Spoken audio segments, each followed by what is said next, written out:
Medical selection third ரவுண்டுக்கு ஒரு notification கொடுத்துருக்காங்க. என்ன அப்படின்னா, ஏற்கனவே இன்னைக்கு டேட் வந்து பாத்தீங்கன்னா 9th வரைக்கும் தான் வந்து பாத்தீங்கன்னா நம்மளுக்கு வந்து டேட் கொடுத்துருந்தாங்க இல்லையா? என்ன டேட்? ரெசிக்னேஷன் பண்றதுக்கு டேட் கொடுத்துருந்தாங்க.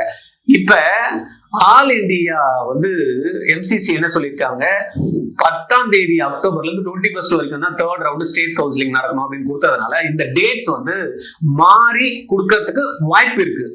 ரைட்டா? அனௌன்ஸ் பண்ணிட்டாங்க MCC. But Tamil Nadu medical selection வந்து முன்னாடியே வந்து இதுக்கான நோட்டிபிகேஷன் கொடுத்ததுனால இப்ப ரிவைஸ்டு டேட்ஸ் வந்து தமிழ்நாடு கவுன்சிலிங் கமிட்டி கொடுப்பாங்க. இப்ப நம்மளுக்கு என்ன இருக்கு? ஒன்னு போஸ்ட்போன் ஆயிடுச்சு. இதாயிடுச்சு. ரிவைஸ்டு ஷெட்யூல் வந்து தேர்ட் ரவுண்டுக்கு தமிழ்நாடு மெடிக்கல் செலக்ஷன் கொடுப்பாங்க. ரிசக்னேஷன் பண்றதுக்கும் டேட் வந்து எக்ஸ்டெண்ட் பண்ணுவாங்க. இந்த ரெண்டு நோட்டிபிகேஷனும் நம்ம தமிழ்நாடு மெடிக்கல் செலக்ஷன்ல வந்து பார்க்கலாம். ரைட்டா? தேர்ட் ரவுண்ட்ல அப்டேட் உங்களுக்கு வேணும்னா ஆர்ஜிஆர் அகாடமியோட யூடியூப் சேனலை சப்ஸ்கிரைப் பண்ணி வச்சுங்க.